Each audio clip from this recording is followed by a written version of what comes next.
Another day, another basketball stories na naman ang pagkikwentuhan natin.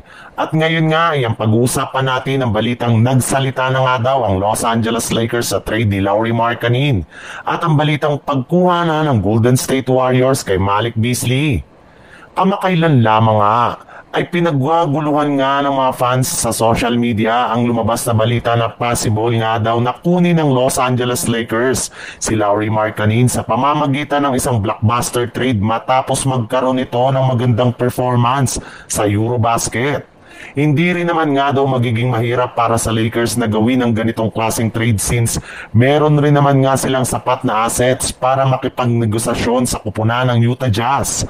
Maaari nga daw nila ditong gamitin either sina Austin Reeves, Rui Hachimura, Dotson Kennick at maging ang ilan sa kanilang mga future draft pick. Napakalaki rin naman nga daw ng potensyal ni Lauri Markkanen bilang isang big man na maaari nilang ipalit sa pwesto ni LeBron James kapag tuluyan na itong nagretiro sa NBA sa mga susunod na taon.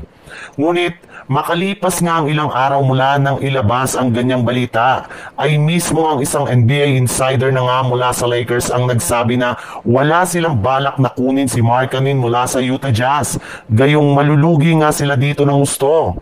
Alam nga po nila na napakalaki ng hawak nitong sweldo kaya kakailanganin nga nila na magsakripisyo ng ilan sa kanilang mga key players. Sa ibang balita naman, simula nga nang itigil na ng investigasyon kay Malik Beasley ay isa na nga siya sa mga pinakamagaling na players na available sa free agency ngayong offseason. Kaya hindi na nga nakapagtataka bakit maraming mga team ang nakikipag-agawan para lamang makuha siya sa lalong madaling panahon. At kabilang nga sa mga team na interesado sa kanya ay kinabibilangan ng Brooklyn Nets, Charlotte Hornets, Chicago Bulls, Indiana Pacers, Miami Heat, Oklahoma City Thunder, Sacramento Kings at ang Washington Wizards.